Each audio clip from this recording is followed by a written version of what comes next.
I mean, now that you've had a chance to step away from it for a bit, coming back, what did you think about that moment when you were outed and how the show handled it? Well, I think, the show just handled it magnificently.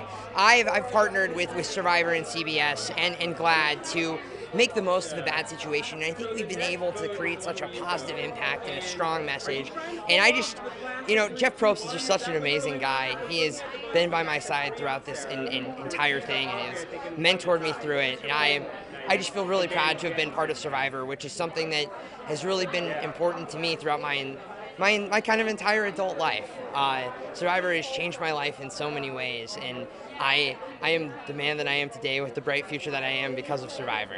Do you ever look back at that moment and wish that something changed about your reaction or maybe what you said after? Do you wish you said more? Gosh, I'm just glad I pulled it together the way that I did. No, I'm really proud of how I handled myself, but I was able to handle myself well because all of my tribe mates reacted perfectly. They all rose to my defense so quickly. And I don't know what I would have done if I felt I was on the defense, if I had to defend myself. Because I feel like I was allowed to collect myself, both because they had my back and because Probst, masterfully orchestrated that tribal. Right. Do you feel like there was maybe a target on your back after that, though, because of your storyline and how it had changed? There's no question there was a target on my back after it happened. And that's the game. Like, I would have targeted me, too. I think I had a compelling story that would have been hard to beat. And it's tough for a guy like me who loves Survivor so much, but I definitely understood why everyone was making the decisions they were making. Right.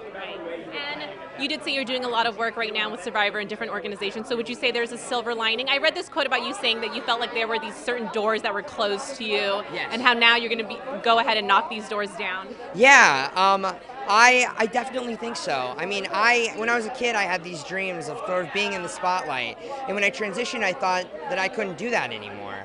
But now I think those dreams that I buried might just be resurrected. I want to be on television. I want to write. Maybe I even want to host my own show. And I think because of what I learned about myself playing Survivor and because of the reaction we saw to what happened, that I might just have a second shot at my dreams. Right. Have you had a chance to speak to Jeff Varner at all today? Yeah, we've spoken a little bit. I think today we just wanted to make sure everybody felt comfortable. So we haven't been in each other's space too much today. How would you describe your relationship with him at this point? I think it's evolving. We've had to do so much work. It's been so hard for us for very different reasons. But I think that once the wounds start to heal a little bit more, then maybe there's a chance we might come together again.